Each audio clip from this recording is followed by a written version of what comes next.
김정우는 약속 시간보다 20분 먼저 식당 근처에 도착했습니다.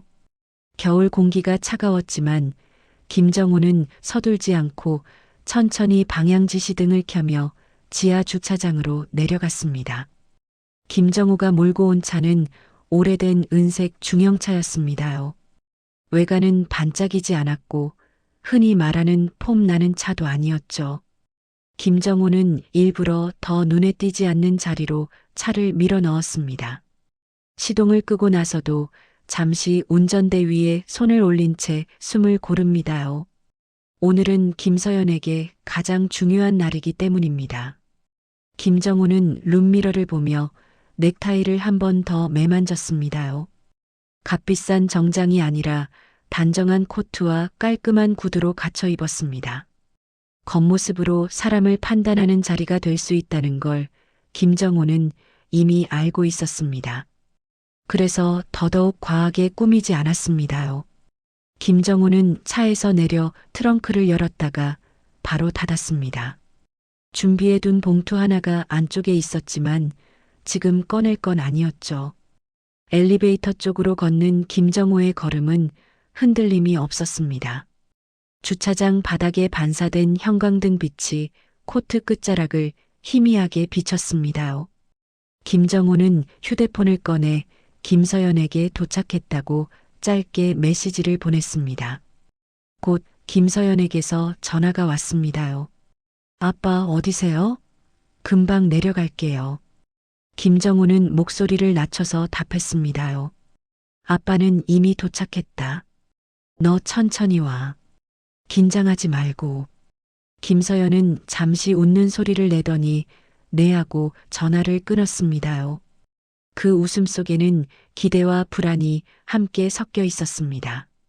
김정우는 식당 입구 앞에서 잠시 멈춰 주변을 살폈습니다. 손님들이 드나드는 모습, 발레 파킹 안내판, 그리고 고급스러운 외관까지요. 김정우는 이런 곳이 불편하지는 않았습니다. 다만 오늘은 음식이 아니라 사람이 문제라는 걸 잘 알고 있었죠. 김정우는 김서연이 행복하길 바랐고 그 행복을 지켜줄 상대가 어떤 사람인지 확인하고 싶었습니다. 잠시 뒤 주차장 입구 쪽에서 묵직한 엔진 소리가 들립니다. 검은색 고급 세단이 천천히 들어오더니 주차장 가운데에 멈춰 섭니다요. 정갈한 정장을 입은 기사가 먼저 내려 문을 열었습니다. 박영수가 천천히 발을 내딛는 모습이 보였죠. 박영수는 주변을 한번 둘러보고는 시선이 자연스럽게 김정우의 차가 있는 방향으로 흘러갑니다요. 김정우는 그 시선을 느끼고도 표정 하나 바꾸지 않았습니다. 곧 김서연과 박민재가 엘리베이터 쪽으로 내려왔습니다. 김서연은 아버지를 보자 안도의 표정을 지었고 박민재는 예의 바르게 고개를 숙였습니다요. 아버님, 오랜만에 뵙습니다. 김정우는 박민재의 인사를 조용히 받아주며 손을 내밀었습니다. 그래, 민재 씨. 오늘 고생 많겠구나. 김서연은 아버지 옆으로 붙어 작게 속삭였습니다요. 아빠, 저쪽이 민재 아버님이세요. 김정우는 고개만 끄덕이며 박영수 쪽을 향해 천천히 걸음을 옮겼습니다. 박영수는 가까이 다가온 김정우를 위아래로 한번 훑었습니다요. 겉으로는 웃는 얼굴이었지만 눈빛은 쉽게 풀리지 않았습니다. 김정우는 그 미세한 평가를 느끼면서도 담담하게 인사했습니다. 처음 뵙겠습니다. 김서연 아버지 김정우입니다. 박영수도 형식적인 악수를 건넸습니다요. 예, 박영수입니다. 먼 길 오셨습니까? 악수는 짧았고 손끝의 힘은 어딘가 단단했습니다. 김정우는 그 짧은 접촉만으로도 오늘 자리가 편하지 않을 거라는 걸 확신했습니다요. 김서연은 두 아버지 사이의 공기를 느끼고 입술을 살짝 깨물었습니다. 박민재도 웃으려 애썼지만 눈이 쉽게 풀리지 않았죠. 김정우는 마음속으로 한 번 더 정리했습니다. 오늘은 누구를 이기기 위한 자리가 아니라고요. 다만 김서연이 평생 함께할 가족이 어떤 기준을 가진 사람들인지 확인하는 자리라고요. 김정호는 그 생각을 가슴에 눌러 담고 조용히 식당 안으로 걸어 들어갔습니다요. 식당 안으로 들어서자 조용한 클래식 음악이 낮게 흐르고 있었습니다요. 김정호는 안내를 받아 가장 안쪽 방으로 이동했고 자리에 앉기 전 한 번 더 주변을 살폈습니다. 테이블은 넓었고 수저와 그릇은 지나치게 고급스럽게 세팅돼 있었습니다요. 김정호는 이런 공간이 낯설지 않았지만 일부러 아무 감정도 드러내지 않았습니다.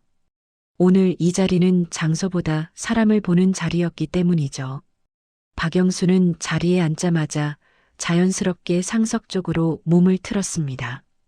그 동작에는 오랜 습관처럼 자리의 중심을 차지하려는 태도가 묻어 있었죠. 박영수는 의자를 끌며 주변을 둘러보고는 김정호의 차림과 행동을 다시 한번 살폈습니다. 눈길은 짧았지만 그 안에는 이미 평가가 담겨 있었습니다. 김정호는 그 시선을 느끼고도 시선을 피하지 않았습니다. 다만 먼저 말을 꺼내지도 않았습니다요. 김서연과 박민재는 두 사람 사이에 앉았습니다. 김서연은 어깨가 살짝 굳어 있었고 박민재는 계속해서 물컵을 만지작거렸습니다요. 두 사람 모두 이 자리가 편하지 않다는 걸 몸으로 느끼고 있었습니다. 박영수는 식당 직원이 물을 따르고 나가자마자 대화를 시작했습니다. 화제는 자연스럽게 날씨와 교통 이야기로 시작됐지만 금세 방향이 바뀌었습니다요. 박영수는 자신의 사업 이야기를 꺼냈습니다. 회사 규모, 거래처, 최근 성과를 짧지 않게 설명했습니다요. 말투는 담담했지만 그 안에는 은근한 자부심이 묻어 있었습니다. 김정호는 고개를 끄덕이며 듣기만 했습니다. 질문도 맞장구도 최소한으로만 했죠. 그 태도는 박영수에게는 흥미없음으로 보였을지도 모릅니다. 잠시 뒤 박영수는 김정호 쪽으로 시선을 옮겼습니다요. 이번에는 질문이 따라왔습니다. 김정호 선생님께서는 어떤 일 하셨습니까? 김정호는 잠시 생각한 뒤 짧게 답했습니다요. 그냥 오래 회사 다녔습니다. 지금은 정리하고 쉬고 있습니다. 그 대답은 사실이었지만 많은 부분을 생략한 말이었습니다. 박영수의 눈썹이 아주 미세하게 움직였습니다. 그 반응은 김정호의 대답이 기대에 못 미쳤다는 신호처럼 보였습니다요. 박영수는 더 깊이 묻지 않았고 대신 고개를 끄덕이며 다른 이야기를 이어갔습니다. 하지만 그 순간 기준은 이미 정해졌습니다. 김정호는 그 사실을 누구보다 잘 알고 있었습니다요. 음식이 하나둘 나오기 시작했습니다. 박영수는 음식의 가격과 재료에 대해 언급하며 이 식당을 자주 온다는 말을 덧붙였습니다. 김정호는 젓가락을 들고 천천히 음식을 맛봤습니다요. 표정에는 감탄도 불만도 없었습니다. 김서연은 그런 아버지의 모습을 힐끔거리며 마음이 복잡해졌습니다. 아버지가 일부러 말을 아끼고 있다는 걸 느꼈기 때문입니다. 박민재는 분위기를 바꿔보려는 듯 미소를 지으며 몇 마디를 보탰습니다. 하지만 박영수의 말은 다시 자신의 쪽으로 돌아왔습니다요. 대화의 중심은 끝내 한쪽을 벗어나지 않았습니다. 김정호는 그 흐름을 끊지 않았습니다. 지금은 지켜보는 시간이 더 중요하다고 판단했기 때문이죠. 식사 초반이 지나면서 방 안에는 보이지 않는 선이 또렷해졌습니다. 누가 질문하는 사람인지, 누가 답하는 사람인지 명확해졌죠. 김정호는 그 선을 의식하면서도 흔들리지 않았습니다. 오히려 마음은 더 차분해졌습니다요. 이 자리가 어떤 방향으로 흘러갈지 이미 어느 정도 예측하고 있었기 때문입니다.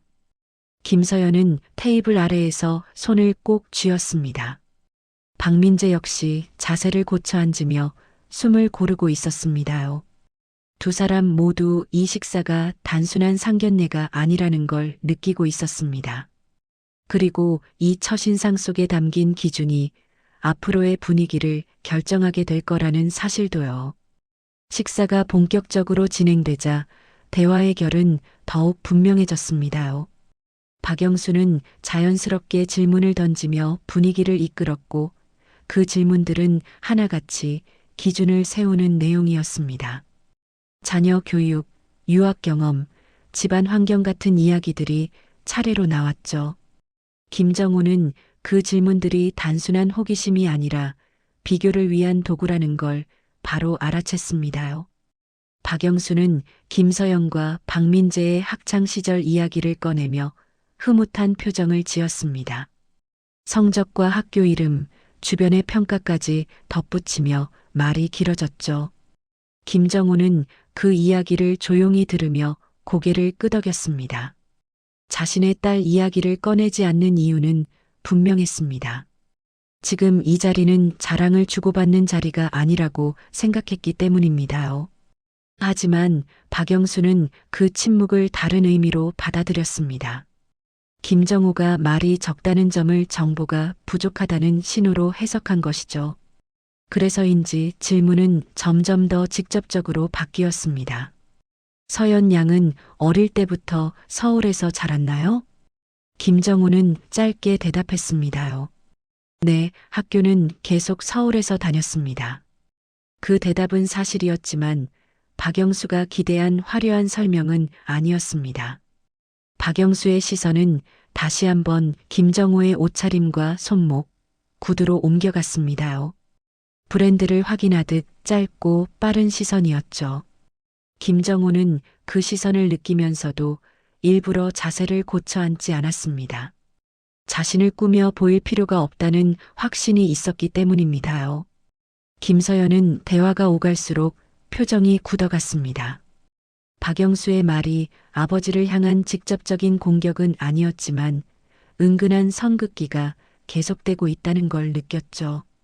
박민재 역시 불편함을 감추지 못하고 물을 몇 번이나 마셨습니다. 그러나 두 사람 모두 쉽게 나서지 못했습니다요. 식탁 위에는 음식이 남아 있었지만 공기는 점점 무거워졌습니다. 박영수는 자신의 경험을 기준 삼아 세상을 설명했고 그 기준에서 벗어난 이야기는 자연스럽게 가치가 낮아지는 듯 했습니다. 김정호는 그 흐름을 끊지 않았습니다. 오히려 그 사람이 어떤 기준으로 사람을 판단하는지 더 분명히 보고 싶었습니다요. 김정호는 대화 도중 잠시 김서연을 바라봤습니다. 딸의 어깨가 조금 내려앉아 있는 게 보였죠. 그 모습에 마음이 쓰였지만 지금은 개입할 때가 아니라고 판단했습니다요. 이 자리는 김서연의 인생과 연결된 자리였고 감정적으로 반응하면 오히려 딸을 곤란하게 만들 수 있었습니다.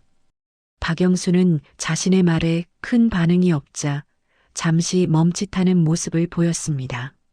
하지만 곧 다시 말을 이어갔습니다. 이번에는 생활 수준과 주거 환경에 대한 이야기였습니다. 그 말 속에는 자연스럽게 비교와 판단이 섞여 들어갔죠. 김정호는 젓가락을 내려놓고 물을 한 모금 마셨습니다요. 그 짧은 행동 하나에도 김정호의 마음은 정리돼 있었습니다. 이 사람은 끝까지 겉으로 보이는 조건으로 사람을 평가할 거라는 생각이 들었죠. 그리고 그 기준이 어디까지 갈 수 있는지도 거의 확신하게 됐습니다요. 김서연은 더 이상 웃지 않았습니다. 박민재 역시 고개를 숙인 채 말수가 줄어들었습니다.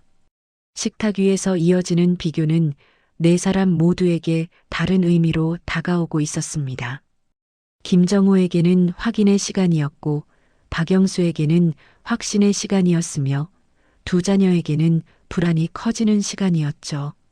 이렇게 식탁 위에서 만들어진 비교는 곧 다음 장면을 불러오게 됩니다요. 그리고 그 비교의 기준은 예상치 못한 곳에서 완전히 뒤집히게 될 준비를 하고 있었습니다. 식사가 중반을 넘기자 방 안의 공기는 더 무거워졌습니다요. 박영수의 말투는 여전히 부드러웠지만 그 안에 담긴 기준은 분명해지고 있었습니다. 김정우는 그 기준이 자신을 어디에 두고 있는지 정확히 느끼고 있었습니다. 하지만 얼굴에는 아무 변화도 없었죠. 오히려 더 차분해 보였습니다요. 박영수는 대화를 이어가며 고개를 끄덕이는 횟수를 줄였습니다. 질문도 점점 줄었고 대신 자신의 이야기만 길어졌습니다. 그 흐름 속에서 김정호는 자연스럽게 듣는 사람의 자리에 놓였습니다. 박영수는 그 구도를 당연하게 받아들이는 듯 보였습니다요. 김서연은 식탁 아래에서 손을 꼭 쥐고 있었습니다. 아버지가 아무 말도 하지 않는 이유를 알 것 같으면서도 그 침묵이 계속되는 게 마음 아팠습니다. 김서연은 몇 번이나 입을 열어 분위기를 바꿔보려 했지만 타이밍을 잡지 못했습니다요. 박민재 역시 점점 말이 줄어들었습니다. 아버지의 말이 김정우를 향한 직접적인 공격은 아니었지만 존중이 빠져 있다는 걸 분명히 느끼고 있었기 때문입니다. 박민재는 고개를 숙인 채 식탁 위를 바라봤습니다. 이 자리가 자신이 상상했던 상견례와는 다르다는 걸 깨닫고 있었습니다요. 김정호는 식탁 위에 물잔을 천천히 돌리며 생각에 잠겼습니다. 지금 이 자리에서 반박하거나 설명하는 것은 쉽습니다. 하지만 그렇게 하면 박영수가 가진 기준은 바뀌지 않을 거라는 것도 알고 있었습니다요. 김정우는 이미 결론을 마음속에 세워두고 있었습니다. 다만 언제 어떻게 보여줄지 결정하지 않았을 뿐이었죠. 박영수는 김정우의 반응이 없자 더 편안해진 듯 보였습니다. 자신의 말이 상대에게 영향을 주고 있다고 느꼈기 때문입니다. 그 여유는 표정과 자세에서 자연스럽게 드러났습니다요. 김정우는 그 모습을 보며 오히려 마음이 정리됐습니다. 이 사람은 끝까지 스스로의 기준을 의심하지 않을 거라는 확신이 들었기 때문입니다. 식사가 끝나갈 무렵 직원이 후식을 준비하러 들어왔습니다. 잠시 대화가 끊겼고 그 틈에 김정우는 김서연을 바라봤습니다. 눈빛에는 괜찮다는 신호와 함께 조금만 더 지켜보라는 뜻이 담겨 있었습니다. 김서연은 그 눈빛을 읽고 고개를 끄덕였습니다. 박영수는 후식이 나오자 자리에서 몸을 약간 뒤로 젖혔습니다. 이제 식사는 끝났고 다음 순서로 넘어갈 준비가 된 모습이었습니다. 그는 자연스럽게 자리에서 일어날 생각을 하고 있었습니다. 김정우는 그 흐름을 놓치지 않았습니다. 이제 곧 장소가 바뀌게 될 거라는 걸 알고 있었기 때문입니다. 김정우는 속으로 한 번 더 마음을 다잡았습니다. 이 자리는 단순히 체면을 세우는 자리가 아니라 김서연의 미래를 가르는 자리였습니다. 그래서 김정우는 끝까지 침착함을 유지하기로 했습니다. 감정이 아니라 선택으로 보여줄 때가 다가오고 있었습니다. 식탁 위에 남은 음식과 함께 보이지 않는 긴장도 그대로 남아 있었습니다. 그리고 그 긴장은 곧 주차장이라는 공간에서 완전히 다른 형태로 드러나게 될 준비를 하고 있었습니다. 식사가 거의 끝나갈 즈음 박영수는 자연스럽게 화제를 바꿨습니다. 대화는 이동 이야기로 흘렀고 주차와 교통 상황에 대한 말이 오가기 시작했죠.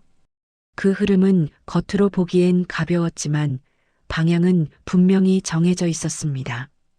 박영수의 시선이 잠시 김정우를 향했다가 다시 웃음 섞인 표정으로 돌아왔습니다. 박영수는 자신의 차량 이야기를 꺼냈습니다. 기사 운전의 편리함과 차 안의 안락함을 설명하며 장거리 이동이 얼마나 수월한지를 간조했죠. 그 말에는 은근한 만족감이 담겨 있었습니다. 김정우는 그 이야기를 들으며 고개를 끄덕였습니다요. 반응은 여전히 담담했습니다. 이내 박영수의 말은 자연스럽게 비교로 이어졌습니다. 김정우가 어떤 차를 타고 왔는지 묻는 질문이 나왔고 그 질문에는 호기심보다는 확인의 의도가 담겨 있었습니다요. 김정우는 짧게 대답했습니다. 오래된 차입니다. 그 말에는 변명도 설명도 없었습니다. 박영수는 그 대답을 듣고 웃으며 고개를 끄덕였습니다. 하지만 그 웃음은 온전히 호의적이지 않았습니다요. 그는 말을 덧붙이며 요즘 세상의 차가 얼마나 중요한지 이야기했습니다. 이동수단이 그 사람의 생활 수준을 보여준다는 식의 설명이 이어졌죠.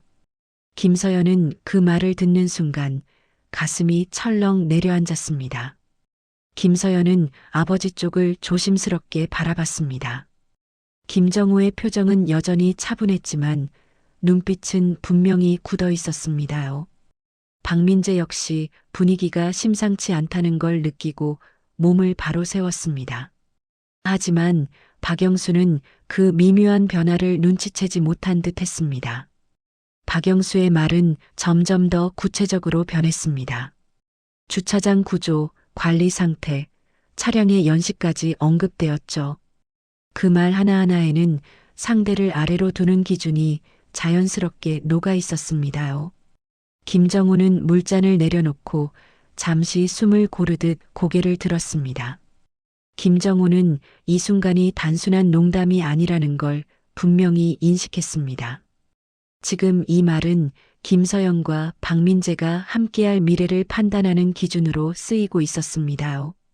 그래서 김정우는 마음속으로 결정을 굳혔습니다. 더 이상 지켜보기만 할 수는 없다고요. 박민재는 결국 시선을 떨궜습니다. 아버지의 말이 선을 넘고 있다는 걸 알았지만 그 자리에서 제지할 용기가 나지 않았기 때문입니다. 김서연은 손을 꽉 쥐며 입술을 깨물었습니다요. 이 상황이 너무 낯설고 아프게 느껴졌습니다. 식사는 그렇게 마무리됐습니다. 직원이 계산을 정리하는 동안에도 방 안에는 무거운 공기가 가득했습니다. 박영수는 여전히 여유 있는 태도를 유지했지만 김정우의 마음은 이미 다음 장면을 향해 있었습니다요. 김정우는 천천히 자리에서 일어났습니다. 그리고 식당을 나서며 한 번 더 생각했습니다. 사람을 차로 판단하는 기준이 얼마나 얕은지 이제는 직접 보여줄 때가 왔다는 거요. 다음 공간, 주차장은 그 선택이 드러나는 무대가 될 예정이었습니다. 식당 문을 나서자 밤 공기가 얼굴에 닿았습니다요. 실내의 답답한 공기와는 달리 바깥은 조용했고 차분했습니다. 김정우는 코트의 단추를 한 번 더 여미며 걸음을 옮겼습니다. 표정에는 여전히 큰 변화가 없었지만 마음속에서는 이미 다음 장면이 또렷이 그려지고 있었습니다요. 박영수는 식당 앞에서 잠시 멈춰서며 주변을 둘러봤습니다. 발레 파킹 직원에게 고개를 끄덕이는 모습에는 익숙함이 묻어 있었습니다. 그는 자연스럽게 앞장섰고 그 행동 자체가 자신이 이 자리의 중심이라는 걸 말해주고 있었습니다요. 김정우는 그 뒤를 일정한 간격으로 따라갔습니다. 일부러 속도를 맞추지도 늦추지도 않았습니다. 김서영과 박민재는 두 사람의 뒤를 조심스럽게 걸었습니다. 김서연은 아버지의 등을 보며 마음이 복잡해졌습니다요. 식당 안에서 아무 말도 하지 않던 아버지가 지금 무슨 생각을 하고 있을지 쉽게 짐작할 수 없었습니다. 박민재 역시 긴장된 표정으로 아버지의 뒷모습을 바라보고 있었습니다. 엘리베이터 안은 유난히 조용했습니다. 네 사람 모두 말이 없었고 버튼 불빛만이 천천히 내려가고 있었습니다요. 김정우는 바닥을 보며 숨을 고르고 있었고 박영수는 거울에 비친 자신의 모습을 정리하듯 넥타이를 만졌습니다. 그 작은 행동 하나에도 여유와 자신감이 묻어 있었습니다. 지하 주차장에 도착하자 특유의 냄새와 함께 차들이 눈에 들어왔습니다. 밝은 조명 아래 고급 차량들이 줄지어 서 있었고 그 사이로 사람들의 발걸음 소리가 울렸습니다요. 박영수의 검은색 세단은 가장 눈에 띄는 자리에 서 있었습니다. 반듯하게 세워진 차와 반짝이는 외관이 먼저 시선을 끌었죠. 박영수는 자신의 차 쪽으로 자연스럽게 시선을 던졌습니다. 그 시선은 마치 확인하라는 듯한 느낌을 담고 있었습니다요. 김정호는 그 방향을 함께 바라봤지만 곧 시선을 돌려 주차장 안쪽을 살폈습니다. 그의 차는 한쪽 구석, 눈에 잘 띄지 않는 자리에 있었습니다. 김서연은 그 대비를 보고 가슴이 다시 한번 조여왔습니다. 식당에서 느꼈던 불편함이 이 공간에서 더 또렷해졌기 때문입니다요.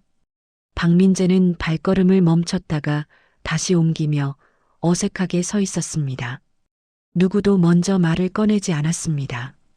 박영수는 가볍게 웃으며 주변을 둘러보는 듯 했지만 시선은 김정호의 차 쪽으로 향했습니다. 그 순간에도 그는 여전히 상황을 자신이 주도하고 있다고 생각하고 있었습니다요. 김정호는 그 시선을 느끼면서도 아무 반응을 보이지 않았습니다. 오히려 마음은 더 차분해졌습니다. 김정호는 속으로 한 번 더 결심을 다졌습니다. 이 공간에서 더는 숨길 이유가 없다는 걸요. 식당에서는 참았지만 주차장은 결과를 보여줄 자리라는 걸 분명히 알고 있었습니다. 이제 곧 판단의 기준이 완전히 뒤집힐 순간이 다가오고 있었습니다. 네 사람은 잠시 서로 다른 방향을 바라본 채 서 있었습니다. 하지만 그 정적은 오래가지 않을 예정이었습니다요. 주차장 안쪽에서 모든 흐름을 바꿀 움직임이 이미 시작되고 있었기 때문입니다. 주차장 안쪽에서 갑자기 차량 몇 대가 천천히 움직이기 시작했습니다요. 헤드라이트 불빛이 번갈아 켜지며 조용하던 공간에 작은 파문이 생겼습니다. 김정호는 그 소리를 듣고 고개를 들었습니다. 마치 약속된 신호를 확인한 사람처럼 표정이 아주 미세하게 달라졌습니다요. 곧 한 남성이 김정호 쪽으로 다가왔습니다.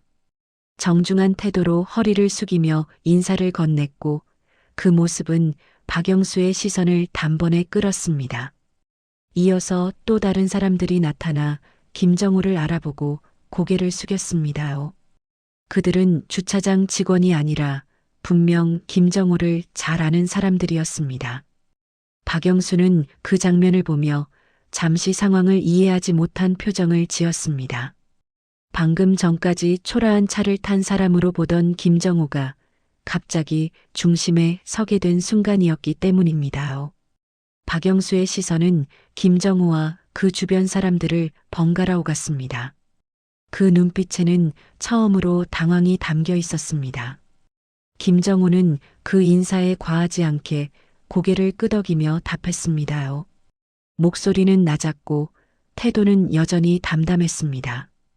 그 모습은 일부러 드러내지 않아도 자연스럽게 중심이 되는 사람의 태도였습니다. 김서연은 그 장면을 보고서야 아버지가 왜 식당에서 아무 말도 하지 않았는지 깨달았습니다요. 김서연의 눈빛이 흔들리며 아버지를 향했습니다. 그 안에는 놀라움과 함께 깊은 존경이 섞여 있었습니다. 박민재 역시 상황이 심상치 않다는 걸 느끼고 아버지 쪽을 바라봤습니다. 하지만 박영수는 더 이상 아무 말도 하지 못하고 서 있었습니다요. 잠시 후 주차장 안쪽에서 또 다른 차량이 모습을 드러냈습니다. 김정호의 이름이 적힌 명패가 보였고 차량 옆에 선 사람의 태도는 분명히 달랐습니다. 그 순간 박영수는 자신이 큰 착각 속에 있었다는 걸 확실히 깨달았습니다요. 사람을 겉모습과 차로 판단해왔던 기준이 한순간에 무너졌습니다. 김정호는 여전히 설명하지 않았습니다. 자신의 위치나 과거를 늘어놓지 않았고 누구에게도 우월함을 보이려 하지 않았습니다요. 그 침착함이 오히려 상황을 더 또렷하게 만들었습니다. 박영수는 그제야 시선을 떨구며 태도를 바꾸려 애썼습니다. 박영수의 말투는 눈에 띄게 조심스러워졌습니다. 몸짓도 작아졌고 웃음도 억지스러웠습니다요. 하지만 이미 흐름은 바뀐 뒤였습니다. 김정호는 그 변화를 보고도 아무 말 없이 상황을 지켜봤습니다. 존중은 뒤늦게 꺼내는 것이 아니라 처음부터 있어야 한다는 걸 알고 있었기 때문입니다. 주차장 안의 공기는 완전히 달라졌습니다. 누가 위에 있고 아래에 있는지를 가르던 기준이 사라지고 사람 그 자체만 남았습니다. 김서연은 아버지 곁으로 한 발짝 다가섰습니다. 그 작은 움직임에는 마음의 정리가 담겨 있었습니다. 이제 남은 것은 마지막 선택뿐이었습니다. 김정호는 천천히 숨을 고르며 박영수를 바라봤습니다. 이 자리는 더 이상 반전이 아닌 결론을 향해 가고 있었습니다. 주차장에 흐르던 긴장은 조금씩 가라앉기 시작했습니다. 하지만 분위기가 가벼워진 것은 아니었습니다. 오히려 각자의 마음속에서 정리가 시작되는 순간이었죠. 박영수는 이전과 달리 쉽게 움직이지 못하고 그 자리에 서 있었습니다. 방금 전까지 자신이 세워두었던 기준이 얼마나 허약했는지 이제는 부정할 수 없게 되었기 때문입니다. 김정우는 박영수를 똑바로 바라봤습니다. 눈빛에는 분노도 우월감도 없었습니다. 다만 분명한 선이 담겨 있었습니다. 김정우는 이 만남이 단순한 체면, 싸움이 아니라는 걸 분명히 하고 싶었습니다. 김서연의 인생이 달린 자리였고 그 인생 위에 올라설 가족의 태도를 확인하는 자리였기 때문입니다. 박영수는 한 박자 늦게 고개를 숙였습니다. 말투도 자세도 이전과는 달랐습니다. 하지만 그 변화는 이미 늦었습니다. 김정우는 그 모습을 보며 마음속으로 결론을 내렸습니다. 존중이 상황에 따라 바뀌는 사람과는 가족이 될 수 없다고요. 김서연은 아버지의 옆에 조용히 섰습니다. 더 이상 불안한 표정은 아니었습니다. 아버지가 어떤 선택을 할지 이미 알고 있다는 눈빛이었습니다. 박민재 역시 고개를 숙인 채 아버지의 옆에 서 있었습니다. 그는 오늘 이 자리에서 많은 것을 잃었지만 동시에 배웠다는 걸 느끼고 있었습니다. 김정우는 차분하게 입을 열었습니다. 결혼은 조건으로 하는 게 아닙니다. 사람을 먼저 보는 자리여야 합니다. 그 말은 누구를 몰아붙이기 위한 것이 아니었습니다. 다만 기준을 분명히 하는 말이었습니다. 박영수는 아무 대답도 하지 못한 채 그 말을 받아들일 수밖에 없었습니다. 김정우는 이어서 김서연을 바라봤습니다. 눈빛에는 미안함과 믿음이 함께 담겨 있었습니다. 김서연은 작게 고개를 끄덕였습니다. 아버지의 선택을 존중하고 따르겠다는 뜻이었습니다. 그 순간 이 상견례의 결론은 이미 내려진 셈이었습니다. 박민재는 조용히 숨을 고르며 현실을 받아들이려 애썼습니다. 부모의 기준과 자신의 선택 사이에서 무엇을 지켜야 하는지 처음으로 진지하게 고민하고 있었습니다. 김정우는 그 모습을 보며 더 말을 잇지 않았습니다. 선택의 몫은 이제 다음 세대에게 넘겨졌기 때문입니다. 잠시 후 각자는 자신의 차 쪽으로 발걸음을 옮겼습니다. 박영수의 발걸음은 무거웠고 김정호의 발걸음은 담담했습니다. 주차장에는 더 이상 비교도 판단도 남아있지 않았습니다. 남은 것은 어른으로서 어떤 기준을 지켜야 하는지에 대한 분명한 답이었습니다. 김정호는 차에 오르기 전 한 번 더 주차장을 돌아봤습니다. 오늘 이 자리에서 보여주고 싶었던 것은 부나 지위가 아니었습니다. 사람을 대하는 태도, 그리고 존중이 사라진 관계는 오래갈 수 없다는 사실이었습니다. 차 문이 조용히 닫혔고 엔진 소리가 울렸습니다. 그 소리는 승리의 소리도 패배의 소리도 아니었습니다. 다만 한 어른이 지켜낸 기준의 소리였습니다. 그래서 이 결말 앞에서 누구든 고개를 끄덕일 수밖에 없었습니다.